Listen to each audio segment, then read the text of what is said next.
Thinking about making a little pocket money on Polymarket? Maybe you're trying to save up for a used car before college starts. Then hold your horses. You can still walk into the casino after watching this video. Just give me 10 minutes. This video probably won't buy you a fancy Lamborghini, but it might stop you from losing money. Here we go. Before we begin, let me just show you one website. This website is called crowdintel.xyz.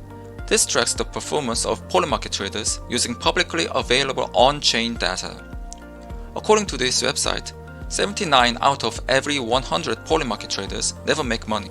They traced 1.5 million wallets on-chain and only 1 in 5 ever turned a profit. That means if you jump into this market, the possibility you can make money through this platform is just 21%. Not that high, is it? Another graph from this site shows that only 2% of Polymarket traders have ever made $1,000. They say they checked all 1.5 million wallets. That means even if you are a selected 2% person, you can't even afford an used Subaru. This isn't just their number. On-chain researcher Andrei Sergenkov analyzed 2.5 million wallets and found almost the exact same result. What do you think about this research? Today, I want to talk about why you're not making money in prediction markets. There are several reasons why you're losing money. The biggest reason is that you're not Lulu's boyfriend. What does that mean? Well, let me tell you an interesting story. There's a very strange horse racing track. The owner of this track is a girl named Lulu. 10 people, including you, are about to place bets there. Then you notice Lulu secretly handing a document to a bettor named Cuckoo. You take a quick look at the title of the document. It says training records and health conditions of the horses. Cuckoo studies the document very carefully.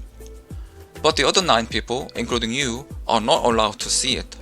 In that situation, would you still continue betting? At this point, you have 2 rational choices. The first choice is to get up, walk away, and never come back to this racetrack again. By reducing the number of attempts to 0, you reduce your losses to 0. The same logic applies in casinos. The second choice is to become Lulu's boyfriend and get access to the horse document. In other words, this means becoming an expert with an information advantage or someone who possesses privileged information. There's a famous real-world example. In January of this year, US Special Forces carried out an operation to capture Venezuelan President Nicolas Maduro. But right before details of the operation became public, suspicious betting activity appeared on Polymarket. A newly created account placed tens of thousands of dollars on the prediction that Maduro would be removed from power. As a result, the account earned more than $400,000 in profit. Investigators later discovered that the owner of the account was a US Special Forces soldier who had personally planned and participated in the operation. In this case, the soldier became Lulu's boyfriend and gained access to the horse document. The $400,000 he earned ultimately came from the pockets of other participants. I wish you could become Lulu's boyfriend and receive that document, but not all of us can become Lulu's boyfriend. That glory belongs to only a very small number of people. In short, this phenomenon can be explained by something called the information gap.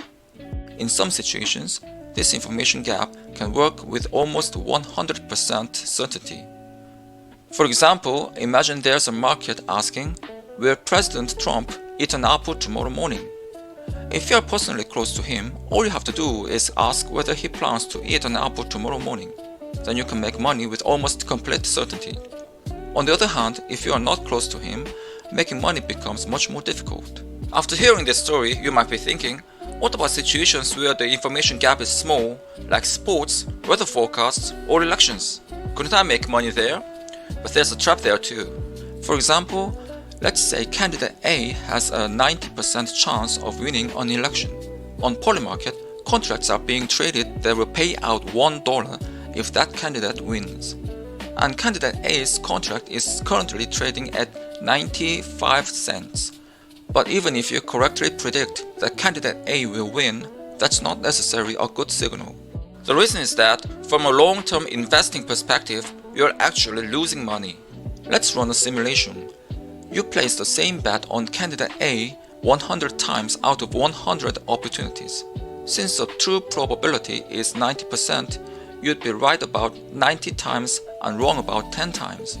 When you're right, a contract purchased for 95 cents settles at $1, so you make 5 cents per contract for a total profit of $4.50. But when you are wrong, the contract settles at 0, meaning you lose 95 cents each time for a total loss of $9.50.